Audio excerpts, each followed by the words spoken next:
Bienvenidos a este video donde hablaremos sobre la amenaza rusa.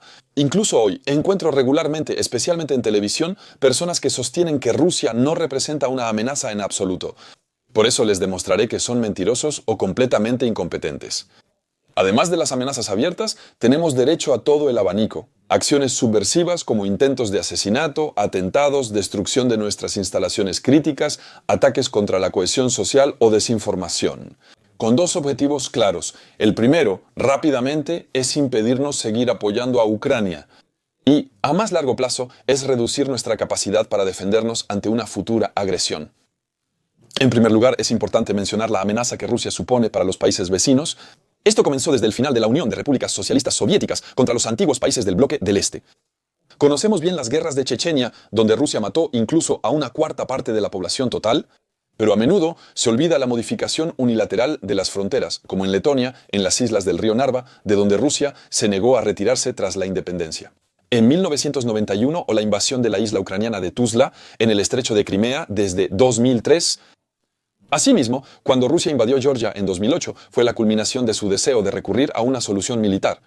Se remontaba a los años 1989 hasta 2003, como lo reveló el exconsejero del Kremlin, Andriy Hilarionov. Obviamente está Ucrania, que Rusia busca desestabilizar desde su independencia. En 1991, hasta la víspera de la invasión, él afirmaba que obviamente nunca atacaría. Y que todo eso era propaganda occidental y rusofobia que hacía temer un ataque que obviamente nunca ocurriría, ya que los rusos son los buenos en la historia. Pero en general, son todos esos países del bloque del Este hoy en día los que sufren numerosas amenazas directas, como Georgia y Ucrania antes que ellos. Por ejemplo, Putin advirtió en junio de 2022 que los expaíses soviéticos, especialmente Kazajistán, enfrentarían el mismo destino que Ucrania si desafiaban a Rusia, y eso le pasaría si se negara a reconocer la independencia de las zonas separatistas en Ucrania. O Uzbekistán, que podría correr la misma suerte que Ucrania si no protegiera a las minorías rusoparlantes. De hecho, Armenia también corría el riesgo de sufrir el mismo destino que Ucrania. Y también está Kirguistán, que podría correr la misma suerte que Ucrania si se atreven a devolver los nombres originales kirguises a los pueblos que fueron rebautizados por los rusos durante la ocupación soviética. Recientemente, Azerbaiyán ha sido amenazado de forma directa con un ataque, por enfrentarse al sistema de propaganda ruso instalado en su país. Así que decir, les vamos a hacer lo mismo que a Ucrania, es algo recurrente en los países de Asia Central y el Cáucaso. Así que la excusa de decir que es por culpa de la OTAN que es agresiva, no, obviamente esa excusa no se sostiene, pero en todo caso las amenazas que se hacen contra países europeos y por lo tanto contra la OTAN son peores, ya que implican la anexión directa de países, al igual que el trabajo parlamentario que inició el partido de Vladimir Putin en la Duma en 2022 y que debía llevar a anular el reconocimiento de la independencia de Ucrania y los estados bálticos. Las declaraciones de Patrushev, principal consejero de Putin en el Kremlin, anuncian que tras la desaparición de Ucrania, los estados bálticos volverían naturalmente a Rusia.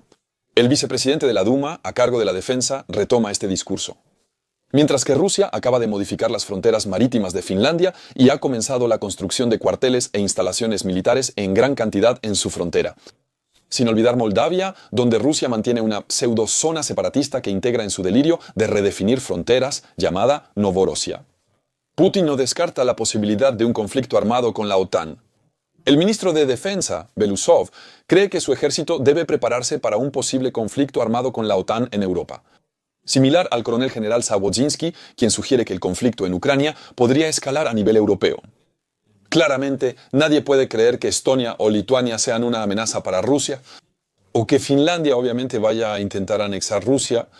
Entonces, el futuro conflicto obviamente sería provocado por Rusia. Pero aún así siempre hay personas que te dicen que no hay comentarios agresivos, aunque estamos hablando de agresión, de anexión, de reintegración de países de antiguas colonias rusas para volver a integrarlas a Rusia. Se trata de acciones militares directas y abiertas contra la OTAN y Europa. Y de paso se destaca la repetición de las amenazas de uso de armas nucleares, que comenzaron mucho antes de 2022. Y pueden ver una lista no exhaustiva de estos intentos llamados de intimidación nuclear. Pero mientras espera pasar a la acción en el plano militar, Rusia ya busca perjudicarnos y desestabilizarnos para reducir nuestra capacidad de apoyar a Ucrania y defendernos.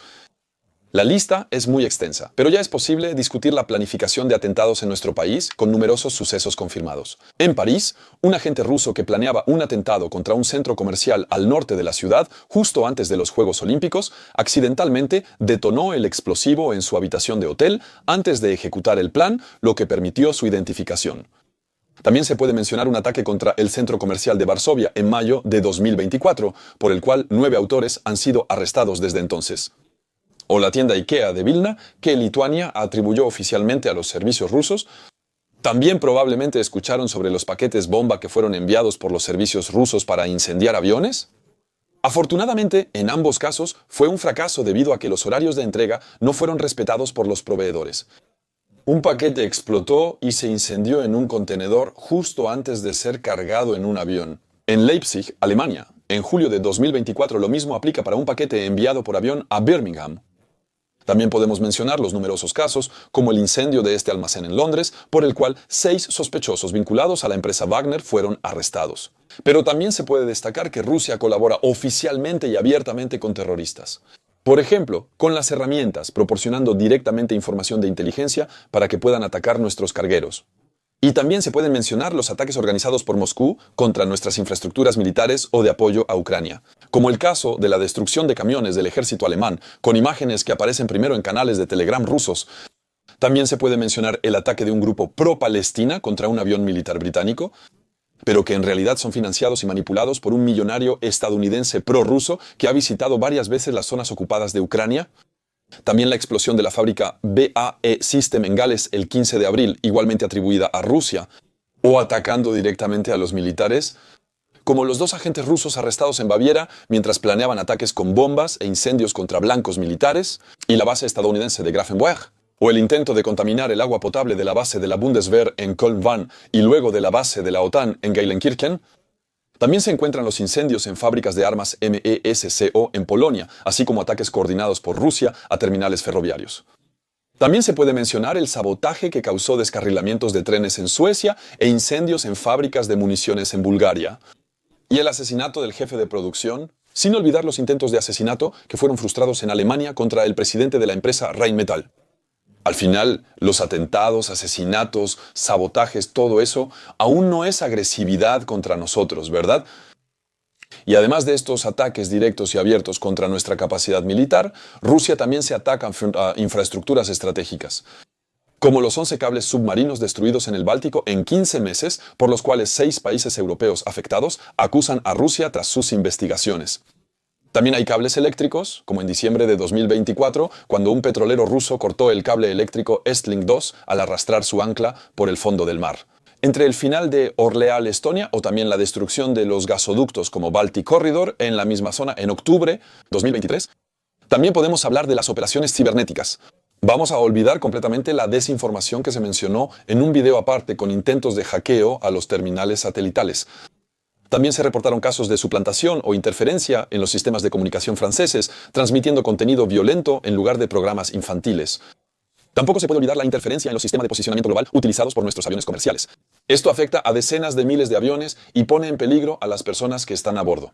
Y de manera más general, Rusia infringe la libertad de navegación al disparar contra aeronaves militares que se encuentran en espacios aéreos internacionales y de libre acceso, como el disparo de un misil en el Mar Negro contra un reconocimiento -135 británico, los disparos de advertencia contra un helicóptero alemán en el Mar Báltico, la iluminación por radar de un Atlántico, 2 franceses, o la destrucción de drones con sus maniobras peligrosas, o las intimidaciones contra un dron francés en el Mediterráneo. Es un poco como si Francia disparara o atacara a barcos rusos que pasan por el Canal de la Mancha, aunque sea la zona económica exclusiva francesa. Nosotros les permitimos el paso, pero ellos intentan bloquearnos en zonas legalmente accesibles para cualquier aeronave en el mundo. Por cierto, cabe recordar que Rusia viola regularmente los espacios aéreos de los países de Europa y de la OTAN, como ese Sukhoi 35 que entró en el espacio aéreo estonio en mayo pasado, o como esos 2 bombarderos estratégicos con 2 cazas que también violaron el espacio aéreo finlandés hace un año. También podríamos mencionar a Polonia, Suecia o Alemania, sin contar los misiles que caen cerca de Ucrania, como en Rumania. Así que Rusia realmente está jugando con fuego.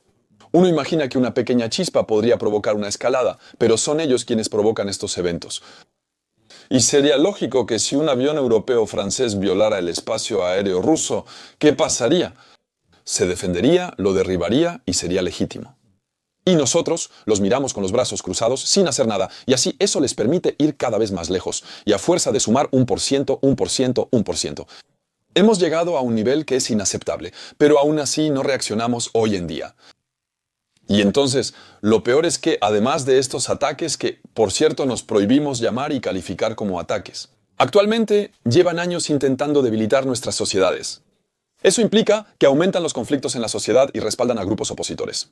Aquí podríamos tener muchos ejemplos, como en Estados Unidos, donde Rusia financió directamente el movimiento Black Lives Matter, o en Francia, la asociación de la familia Traoré, que había sido apoyada por Prigogine. En Francia, podemos insistir en la organización de actos antisemitas, un método que Rusia ha empleado por más de un siglo, con los grafitis de estrellas de David Azules. A finales de 2023, las manos rojas pintadas en los muros del Memorial de la Shoah, en mayo de 2024, la amenaza durante los Juegos Olímpicos recordando sutilmente los atentados de Múnich, y también el mes pasado con la pintura verde en el Memorial del Holocausto, con cada vez vínculos comprobados con el Servicio Federal de Seguridad para crear tensiones. También cabe señalar que grupos mafiosos coordinados por Rusia fomentan el tráfico de drogas hacia Europa. Y sobre este tema, los invito a consultar el informe sobre el uso de redes mafiosas precisamente por parte de Rusia. También se puede mencionar la organización directa de la inmigración hacia Europa para usarla como un arma contra nuestras sociedades, ya sea el fletamento de vuelos charter iraquíes hacia Polonia o sirios y somalíes que son escoltados por los guardias fronterizos rusos hasta la frontera finlandesa, de la organización del paso de migrantes en el Mediterráneo por la milicia Wagner desde Libia. De hecho, una proporción inusualmente alta de capitanes de barcos que transportan migrantes a través del Mediterráneo son rusos. Por ejemplo, 14 ciudadanos rusos fueron arrestados en Italia como capitanes de barcos de migrantes. Entonces, Rusia manipula directamente la opinión pública sobre estos temas para incitar la salida de ciudadanos de esos países africanos en los que lograron instalar gobiernos golpistas. Además, lograron modificar las leyes locales en países como Níger para facilitar la inmigración hacia Europa. Entonces, el objetivo aquí es simple. Rusia busca aumentar la inmigración. Y luego hay informes del Ministerio de las Fuerzas Armadas o de Vigilium que describen campañas de injerencia rusa cuyo objetivo es provocar divisiones identitarias. Es decir, todo esto debe debilitar a nuestros países, al mismo tiempo que permite que partidos políticos más favorables a Rusia lleguen al poder. Esa división identitaria se usa para fragmentar países. En Francia es el apoyo a los independentistas. Los disturbios en Nueva Caledonia y Guyana fueron provocados por un fenómeno idéntico, aunque no se especifica cuál fue la causa exacta en el texto proporcionado. O también que los medios rusos como Russia Today apoyaban oficial y abiertamente la independencia de Cataluña en España, Flandes en Bélgica, Lombardía en Italia y Córcega en Francia. Lo que lleva también a la Dirección General de Seguridad Interior a destacar la voluntad rusa de dividir la sociedad francesa. Entonces podría haber continuado esta lista y con hechos muy concretos todavía por mucho tiempo. Espero que ahora sí entiendan por qué. Un número creciente de servicios de inteligencia anuncia que si no permitimos que Ucrania resista y que nosotros nos rearmemos. No muy rápidamente y, francamente, Rusia podría lanzar un ataque abierto y directo contra Europa y contra la OTAN en 2 o 3 años. Así que realmente debemos ser todos conscientes de que, sin un esfuerzo masivo y rápido, vamos hacia una guerra, cuyo costo será obviamente infinitamente más alto que las inversiones necesarias hoy para apoyar a Ucrania. Y por eso se necesita una política de poder francesa y europea. Hay que producir en masa material para que Ucrania se beneficie de inmediato, pero también para que nuestra industria esté lista. Si, por desgracia, eso llegara a ser necesario en unos años. Sobre todo, hay que dejar de ser ciegos ante la amenaza rusa. Hay que apoyar Sky Shield para proteger a los ucranianos hoy. Y hay que dejar de evitar calificar esas amenazas y esos ataques por lo que realmente son. Son ataques y cada vez son más grandes. Precisamente porque no nos atrevemos a usar las palabras adecuadas ni a actuar a la altura de la amenaza. Cuando él viola un tratado, nosotros debemos restablecer una simetría, de lo contrario, siempre serán ellos quienes aumenten la escalada. Eso debe terminar de inmediato. Hay que decir basta. ¿Te gustó el video? Agradezco a Sebastián por su apoyo en la redacción de este texto y comparto los enlaces al grupo de expertos en el que trabaja. Y también verán que hay muchos enlaces porque todos los argumentos que utilicé, todos los ejemplos de este video, encontrarán todos los enlaces. Si quieren echarse la lectura de decenas y decenas de informes, tienen para varios días, en mi opinión. Les deseo un gran verano. Hasta pronto.